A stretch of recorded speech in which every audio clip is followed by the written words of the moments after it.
Hola amigos, bien o no, y saludos desde Inglaterra. Hoy el tema es cómo mirando películas o el televisor puede ayudarnos a mejorar nuestras habilidades para escuchar y también para entender. So ese es el tema de hoy. So hello again from England. The theme today, how watching films can help you improve your listening, or more correctly, your understanding of the language when you're listening to it. So, how does that help? Um, well, the key thing in films or TV, which is extremely helpful, is it's usually quite obvious because you can see the context that the conversation is taking place in. Hopefully, you can see a context that kind of matches something within your experience. So you can see, okay, look, this is that kind of conversation. I understand what's going on here generally.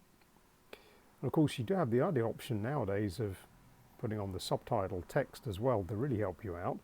But beyond that, you get to hear the conversation within the context that you can clearly see.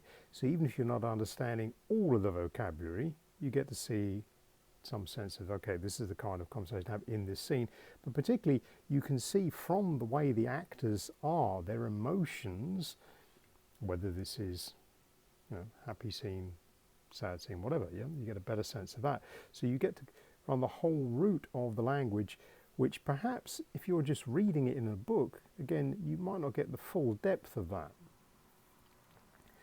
So by watching your favourite film possibly several times, you get a sense of tone of voice, different ways you can say the same thing.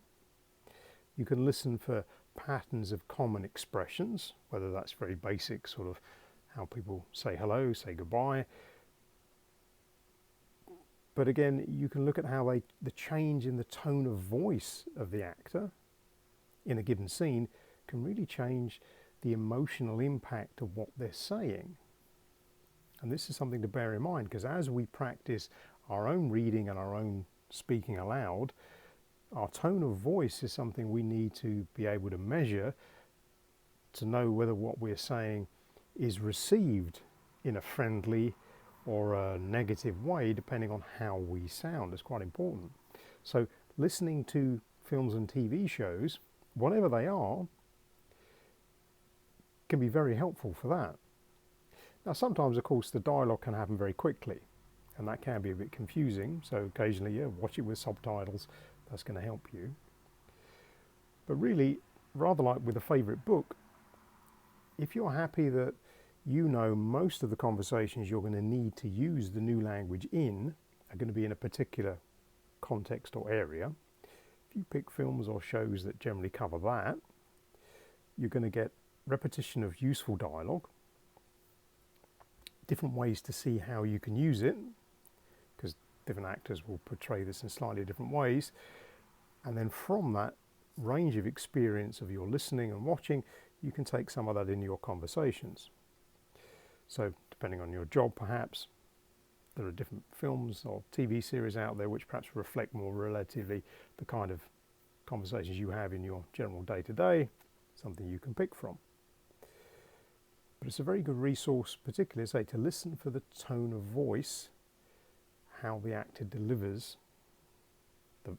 the phrases, because that's going to help you balance how you sound when you're practicing your own reading.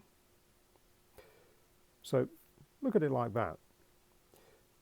Partly it's a recourse to help you with listening comprehension, but particularly it's a mirror to you to show you different ways that you can use the language and how the way you express the words, tone of voice, speed of delivery, this kind of thing, has a different impact depending on how you say more or less the same thing. So there's different ways you can use this as a resource, and it really doesn't matter, again, what TV show or film you're using. But with a bit more familiarity with it, and if you watch several of ones on a similar topic area, so again, if you like watching TV dramas of a particular type, you're going to get all that kind of repetition of vocabulary, but you will see different voices talking about the same kind of topics, but in slightly different ways depending on the emotion that character is trying to portray. It's a useful thing to practice with, because the more familiarity we get with how that language sounds and how it is used, when we are out there in the real world with native speakers, all round it's less of a shock to us. And we'll be able to inhabit those real life situations much more comfortably, because we've heard lots of that type of dialogue before, albeit in TV shows or films. So use that as a resource. It's something very helpful that will help you get more comfortable with the new language. And then from all of these things, whether it's the reading or the listening or the watching of films and TV, we can start drawing elements from that that is particularly useful for us individually. But at the beginning, reading as many different things, listening to lots of different input, is going to help us tremendously get more familiar with the language, all the sounds, the ways people use the phrases, so that when we're out there really, it's less of a shock. So try that. Déjame saber en los comentarios, como siempre. But for now, we'll say cheerio.